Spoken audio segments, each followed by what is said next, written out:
E como hoje é quarta-feira, chegou a hora da coluna Olhar do Amanhã.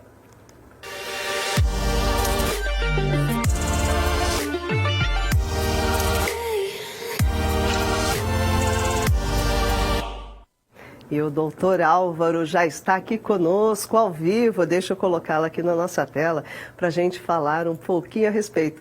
Olá, Álvaro, boa noite, bem-vindo. Muitíssimo boa noite, Marisa. Muitíssimo boa noite para todo mundo que está nos assistindo. Álvaro, antes da gente começar aqui a falar um pouquinho na nossa coluna, o Olhar do Amanhã, vamos contextualizar um pouquinho o tema para quem está acompanhando a nossa edição. Aqui no Olhar Digital News, nós contamos a história de uma mulher na Suécia que teve a vida transformada por uma prótese biônica. Ela foi identificada apenas como Karen. Há mais de 20 anos, a Karen perdeu o braço direito em um acidente agrícola e de lá para cá tentou usar diversas próteses e que nunca deram certo. Ela sentia dor, desconforto e os materiais usados não pareciam confiáveis. A vida dela mudou totalmente quando pesquisadores apresentaram uma prótese biônica inovadora, que utiliza os mesmos recursos neurais que antes a Karen utilizava para a mão biológica. Bom, vamos lá então à explicação, doutor Álvaro, como que funciona essa tecnologia, não é? A pessoa utilizar ali a mente para poder acionar um órgão biônico. Como que funciona isso? Olha, nesse caso específico, que eu considero assim realmente fenomenal, assim, um verdadeiro breakthrough, uma ruptura tecnológica, o que foi feito foi o seguinte: você tem inovação nas duas esferas, na esfera do hardware e na esfera das neurociências. Do ponto de vista do hardware, o que está mudando nessa área é que essas próteses agora, elas não têm mais sensores só na superfície, elas estão todas conectadas por dentro. Então a robótica delas é muito mais avançada, elas são muito mais flexíveis, elas conseguem fazer com que a pessoa readquira movimentos, readquira velocidade de movimentos de uma maneira fantástica. Eu vi, por exemplo, o vídeo da Karen fechando uma mala e fazendo vários outros exercícios.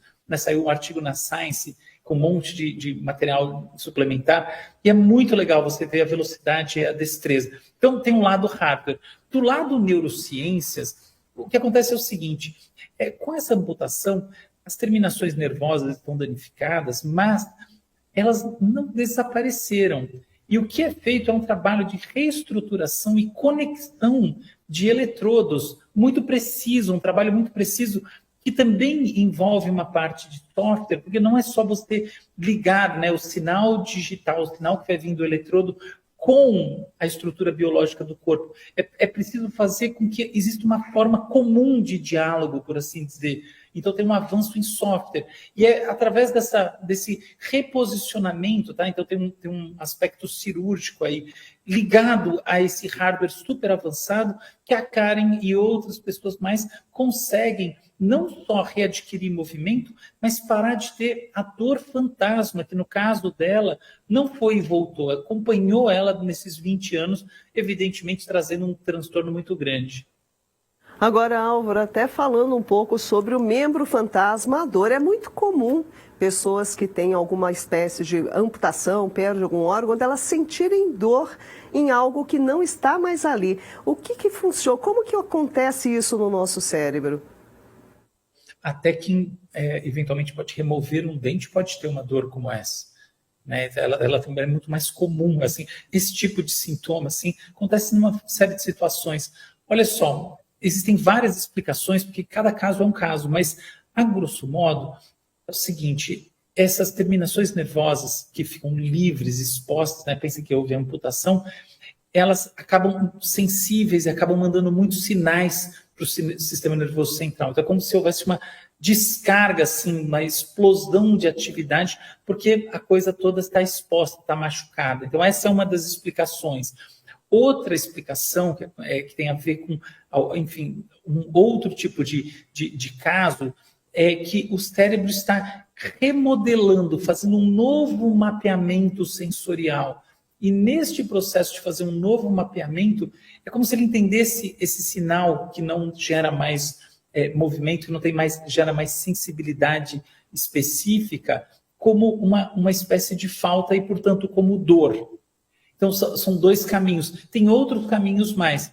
De qualquer maneira, a lógica é que há uma superestimulação, curiosamente, e é isso, seja ela direta, seja ela através do sistema nervoso central, que vai fazer com que a sensação de dor aconteça e muitas vezes seja persistente.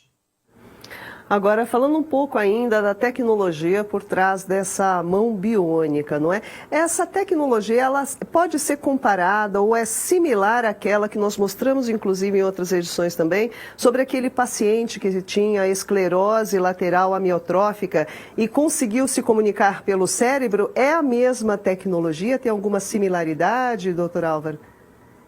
Tem similaridade, sem a menor dúvida. Aquele foi outro caso incrível, né? Eu lembro que assim, a possibilidade de comunicação se aproximou muito de uma pessoa normal, né? Eu lembro que o paciente chegou a 60 palavras por minuto, sendo que uma pessoa em geral fala de 80 a 120, às vezes quando está falando rápido um pouco mais, então assim, é um feito muito grande, mas existem diferenças. E a principal diferença é que no caso dessas próteses que são cerebrais, que são usadas para comunicação, por assim dizer, né? O que você tem não é diretamente comportamento motor, comportamento de qualquer tipo, sendo propiciado pela prótese. O que ela faz é uma leitura da intenção. Então, no caso, a paciente, ela treinava articular palavras, mas ela havia perdido o movimento, então essas palavras não saíam de uma maneira interpretável do outro lado, pelas pessoas que estavam ouvindo. Porém, o algoritmo, que tem muita sensibilidade, é capaz de identificar qual é a intenção, qual é a palavra que está, enfim, sendo pensada por ela. E assim ele vai traduzindo e usando também essa inteligência generativa, né, tipo do ChatGPT, de construção de frases, para preencher lacunas e montar a estrutura toda que sai sonoramente para os outros, tal como se de fato aquela pessoa estivesse falando. As duas coisas juntas, para mim, apontam para um futuro em que a gente encontra um casamento positivo com a tecnologia, porque a gente discute muito os aspectos deletérios, né, o conflito que existe, é importante que a gente tenha consciência sobre ele, mas é legal ver também que existem problemas imensos que causam enorme sofrimento, que podem ser solucionados ou pelo menos mitigados através do uso inteligente da tecnologia. É menos oba-oba e mais realidade profunda sendo transformada. Pois é, realmente é sensacional poder acompanhar essa evolução da tecnologia na medicina e para auxiliar casos como esses. Agora, doutora, vamos falar um pouco sobre essa prótese, porque a gente sabe que próteses em geral têm um custo um pouquinho elevado. Imagino eu que essa então seja ainda maior. A gente pode ter a expectativa de um dia próteses assim, com essa evolução, tamanha evolução, ser mais popularizada?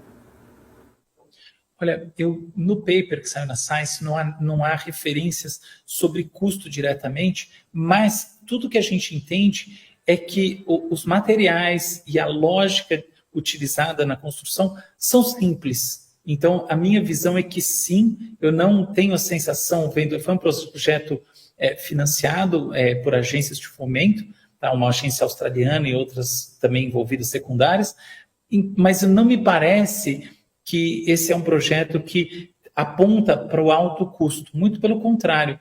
Se você vê o vídeo da colocação da prótese, você percebe na hora que a gente está falando de algo que foi pensado numa lógica muito mais atual, muito mais plug and play, o que tende a ser sinônimo de barateamento. Então, nesse sentido, eu sou otimista, até porque, mais amplamente, esses custos todos vêm caindo, o que é natural quando a gente está numa fase de descoberta de uma tecnologia, seja qual for ela, de uma metodologia, seja qual for ela, as coisas tendem a custar mais. Porém, depois que você passa essa primeira fase de investimento, os custos tendem a cair rapidamente. Eu acho que a gente não só já descobriu muita coisa bacana, como a gente já está entrando na segunda fase e eu acho que todo mundo pode esperar que se torne parte do dia a dia próteses assim. Muito bom. Bom, falamos novamente com o Dr. Álvaro Machado Dias, que é neurocientista e colunista aqui do Olhar Digital. Álvaro, muitíssimo obrigado. Informações preciosíssimas, mais uma vez, no quadro Olhar da Manhã. Muito obrigada e até a próxima quarta-feira. Eu que agradeço e também a todo mundo que nos assistiu. Anota aí na agenda, hein? Até quarta. Eu adoro estar com vocês. Tchau. Obrigada, boa noite. É isso aí, pessoal. Espero que vocês tenham gostado dos temas e das informações aqui hoje do Olhar do Amanhã com o Dr. Álvaro Machado Dias. Bem interessante, não, pessoal? Sempre uma esperança.